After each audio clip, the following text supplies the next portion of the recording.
Vous le savez, nos détenus qui tuent des personnes par dizaines ont le droit à des sorties promenades en forêt, des sorties piscine, ils ont la PlayStation, la Xbox, etc. Eh bien, sachez qu'à Aix-en-Provence, il y a un trafiquant de sandwich qui a été incarcéré et qui s'est évadé lors d'une sortie à la piscine. Trop mignon. Et du coup, bah, il est en liberté, c'est trop bien. On va regarder ça. Selon les informations d'Europe 1, un détenu est parvenu à s'évader lors d'une sortie dans une piscine d'Aix-en-Provence. L'individu est connu pour détention et transport de sandwich. Une enquête a été ouverte. Il a profité d'une sortie pour s'évader de prison. Il y en a, il se casse la tête à se tatouer les plans de la prison sur le corps et à réfléchir à tout un stratagème, alors qu'il suffit d'attendre d'aller à la piscine et puis de partir en fait, parce qu'il n'y a pas de sécurité à la piscine. C'est incroyable, hein. Du coup, c'est quoi le mec, il est parti en slip de bain ou... C'est incroyable. Vous vous attendez peut-être à ce que je dise quelque chose. Il n'y a rien à dire en réalité, hein. Il y a une chose. C'est normal en France. C'est merveilleux. J'adore, j'adore. Il y a que dans notre pays on voit ça. Bordel, mais on rêve. Pas mal, non? C'est français. Sorti à la piscine. La prison, c'est devenu une colonie de vacances. Tu m'étonnes que les gars n'ont plus peur d'être incarcérés. Et du coup, que la sortie piscine, elle est payée avec vos impôts, les copains. D'accord? La prison française, c'est le Club Med. Bordel, mais quelle honte. La liste s'allonge. Parapente, cheval, promenade en forêt de Fontainebleau et maintenant la piscine. Parce que oui, souvenez-vous, il y a un détenu à la forêt de Fontainebleau qui s'est évadé pendant une sortie promenade en forêt. C'est assez merveilleux.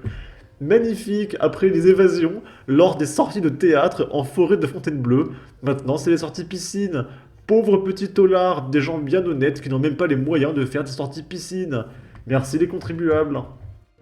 Ok, et suite à ça, on va regarder 3 news. Ici, on est à Saint-Nazaire, dans le 44. Il y a une femme qui a été agressée par un Nord-Africain en plein footing matinal. En même temps, quelle idée de se balader en France, dans la rue, pour faire du sport, c'est trop dangereux. 3 cyclistes sont heureusement venus à son secours. On va regarder ça. Au bout de 40 minutes, elle s'aperçoit que quelqu'un la suit. Elle poursuit son chemin. Alors que le soleil ne s'est pas encore levé, celle-ci commence comme d'habitude sa journée par une course sportive. Son parcours la fait passer devant le front de mer. C'est à cet endroit, au croisement de la rue de Pornichet et du boulevard Albert Ier, que l'individu qu'elle avait repéré l'attaque. Il l'attrape par le cou avec ses 2 mains, la tire en arrière dans un buisson, la projetant au sol. Qu'est-ce qu'il allait faire, à votre avis? Qu'est-ce qu'un Nord-Africain peut faire d'une femme qui plaque par terre derrière un buisson? Moi, je pense que c'est pour l'aider. Et évidemment, on va pas faire tout de suite un amalgame. Peut-être qu'elle avait une mouche sur le nez et qu'il l'a immobilisée pour saisir la mouche sur le nez pour essayer de l'aider. Voilà.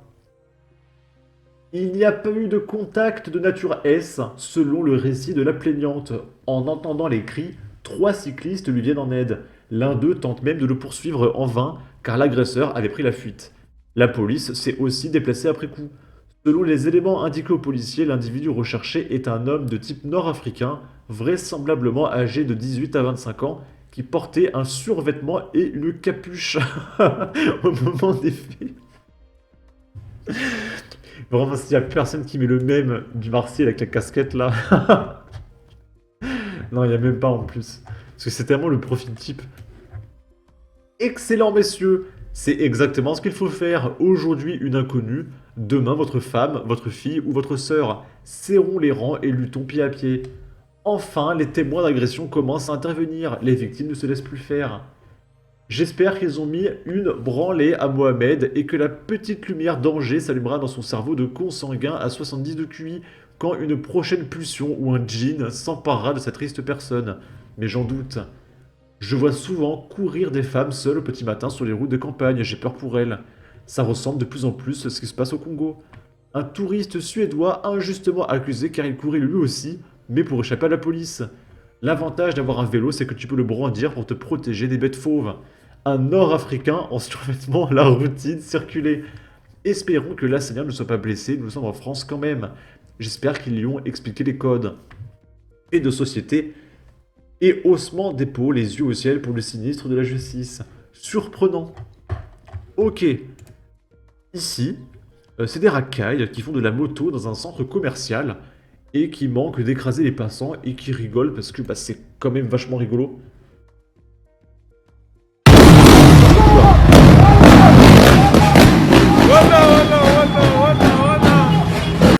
Wallah, wallah, wallah, wallah. Je le remets.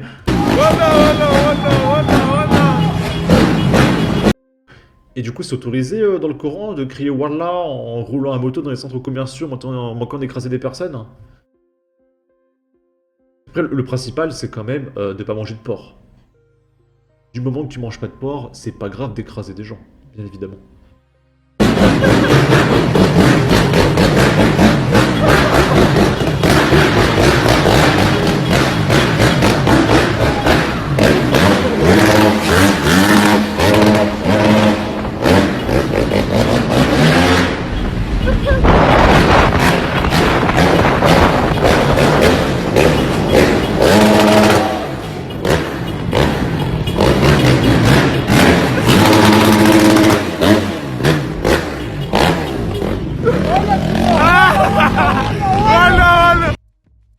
Ah, il a dit voilà.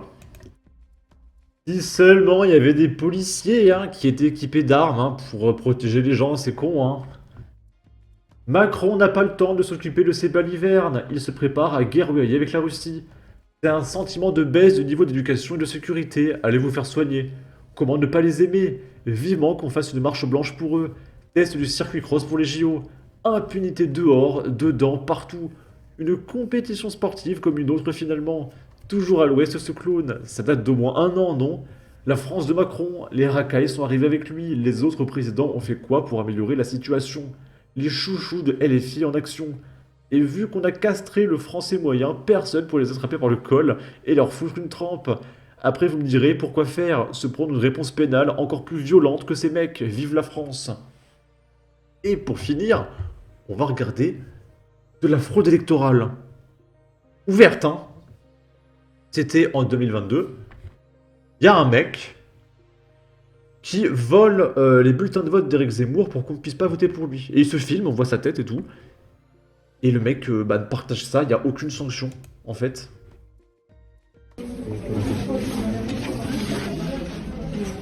On peut voir que c'est un Suédois, du coup.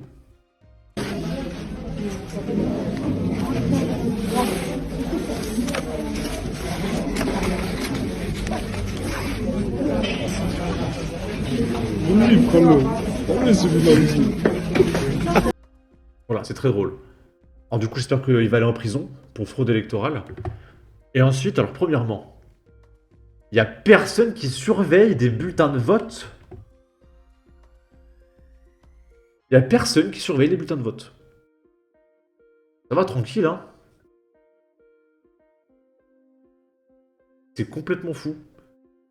Et deuxièmement, on peut voir que le mec est quand même expert en la matière. Hein. Il sait comment voler, il prend le truc, hop. C'est peut-être pas la première fois qu'il vole, hein, d'accord? Et regardez, les gens sont derrière, il n'y a rien. La sécurité, c'est deux femmes de 75 ans. C'est très bizarre. Hein. Moi, je suis persuadé qu'il y a une fraude électorale. Hein. J'arrive pas à croire que Macron ait gagné en 2022. Il y a même des vidéos bizarres qui circulent. J'en ai vu une tout à l'heure. Vous avez Le Pen et Macron qui étaient égalité à 13,5 millions. Et le bilan final, 3 heures plus tard, c'est que Le Pen a 13,2 millions. Donc elle a perdu des voix au bout de 5 heures. Et Macron a 18 millions. Donc ça veut dire qu'en 3 heures, il y a 100% des gens qui ont voté Emmanuel Macron. Et Le Pen a perdu des voix. Et c'est bizarre parce que personne n'en parle. Mais ça paraît assez gros. C'est très curieux. Je suis persuadé qu'Emmanuel Macron a triché. Et je suis persuadé qu'il trichera en 2027. Hein. Je pense que légalement, Le Pen, elle atomise Macron. Mais il y a beaucoup trop de fraude en fait, et des trucs comme ça, il n'y a aucune sécurité. Je suis sûr qu'il y a des maires qui sont corrompus, qui ils regardent au dépouillement, et puis ils balancent les votes Le Pen et tout. C'est obligé en fait. Bon. En tout cas, n'hésitez pas à donner votre avis, votre opinion, à partager, liker, commenter. Ça aidera au référencement de la vidéo sur YouTube. Abonnez-vous, suivez-moi sur Twitter et à la prochaine pour de futures vidéos. Ciao!